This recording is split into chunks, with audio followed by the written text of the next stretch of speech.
I'm Robin Earls. This is my work in bits and pieces. Robin, I see you brought your pen and you're ready to draw. If you were going to draw something right now, can you describe to us how you would begin?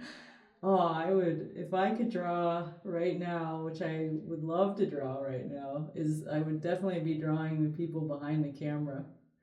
I think that they look so interesting back there, squatted down behind this triangular form, and everybody's looking at me, and so I want to look at them with using my pen. Or I draw the circus tent that's outside.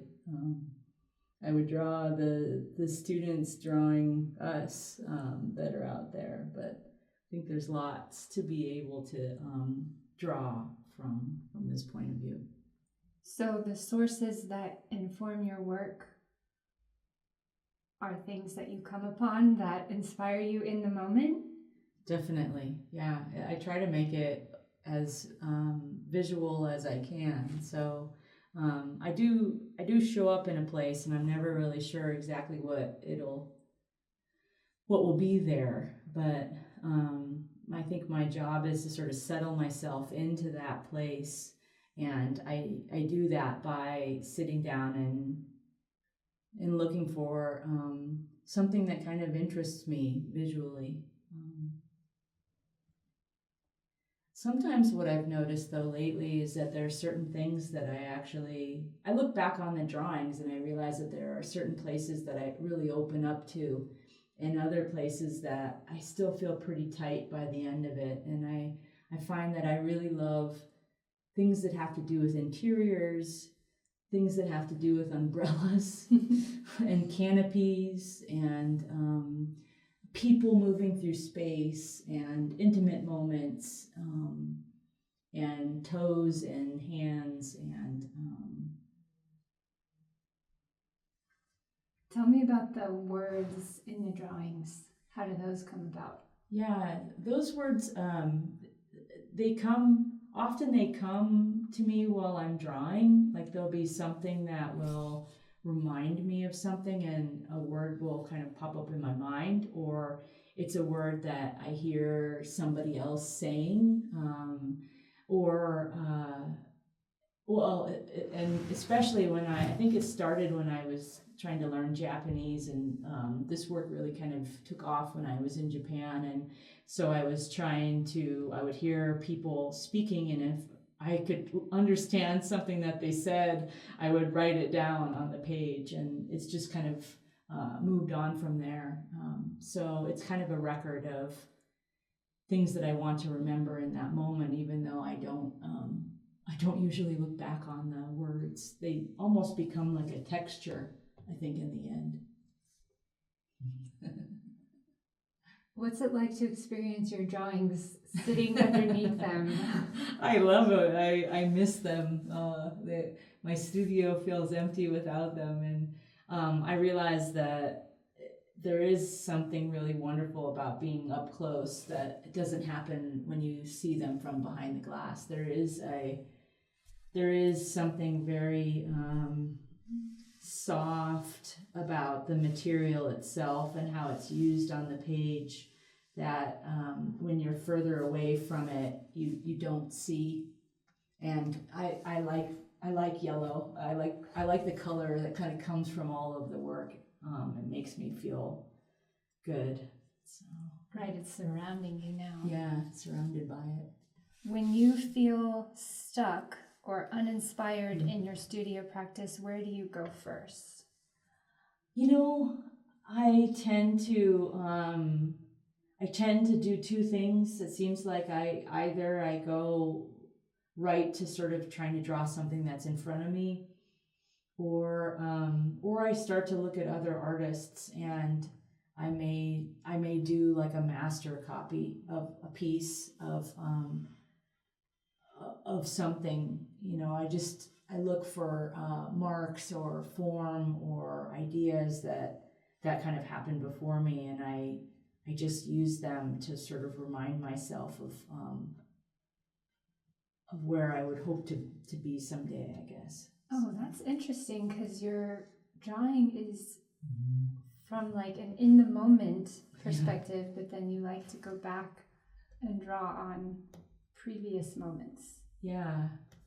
I wonder, sometimes it's almost like, you're capturing just whatever you can within that short period of time, and you're never really exactly sure what it is. And sometimes I think that it has something to do with, they're like a collection of memories, almost like snapshots. Maybe this is like something that happens like on your camera, where you like go back and you scroll through all those like 17,000 pictures you have on your camera, but instead I've sort of made them into these these physical scrolls that I can do, and so I can capture. It is kind of an interesting idea of like capturing a moment that has happened so long ago, but then I bring it into the present moment and I use it to sort of initiate another drawing that happens in that moment. It's a good thought. I never thought about that. Yeah. What about, is there a particular scene that you can tell us about, that you can see right now, that you can tell us more about? Yeah, I think, I guess I'm like looking back and forth between work that happened when I was traveling in Italy with students and faculty, and moving through that country, company, and picking up things on the road, and all the overlapping and lapping and looking around, and not just doing all that I could, sort of capturing the things that sort of interest me. And then I've also got like here on my left, I've got more of an intimate scene where I'm up at the ranch with Steve and friends, and we're in the cabin, and we're sitting there, and there's like a long conversation just happening between the two of them, and I'm just there really observing. I mean, it's almost like I'm doing the same thing when I'm in Italy, but I'm a little overwhelmed by the experience, and so the drawings are a lot more kind of intense, and I'm not always sure exactly what's happening. Whereas when I look at the drawings that are in the cabin, it's much more relaxed, and there's a little bit of chatter or nervousness or uncertainty, but then I also sort of move into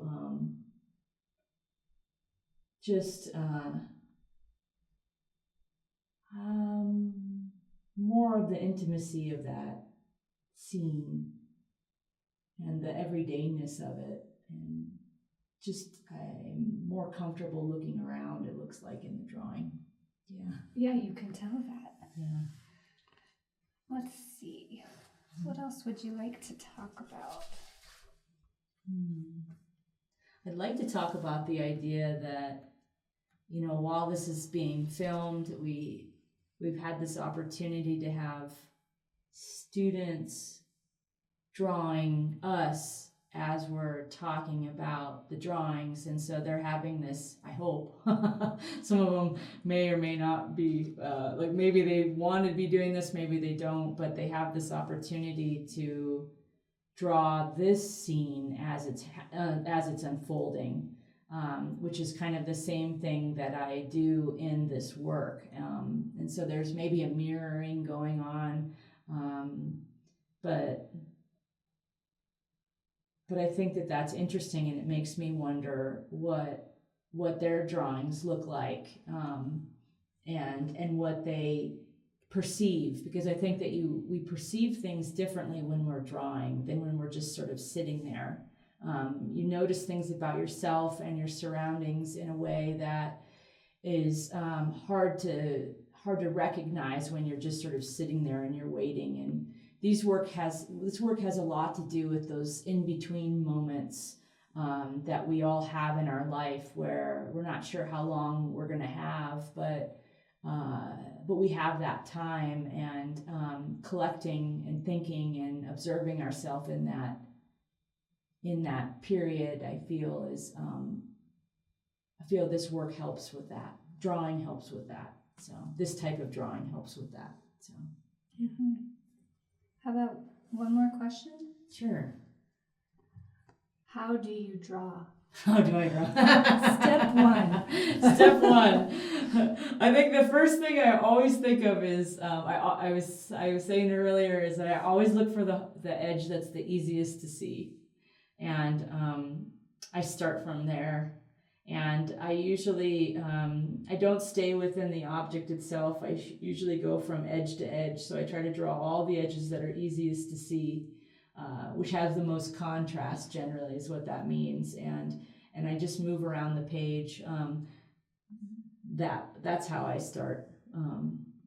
And usually I make a lot of mistakes, and then I love that part of it because it becomes this history of the looking. And so then I start light and polite like you would in any good conversation. And then I move on from there, and I get darker and heavier and more considering more of take my eye goes around and what is it that I'm really interested in, what am I actually really seeing, and I'm more willing to sort of take risks and make more defined ideas from there, but just like you would in any relationship. I love that. That was good. So, what do you think? I think that's it. That's a wrap.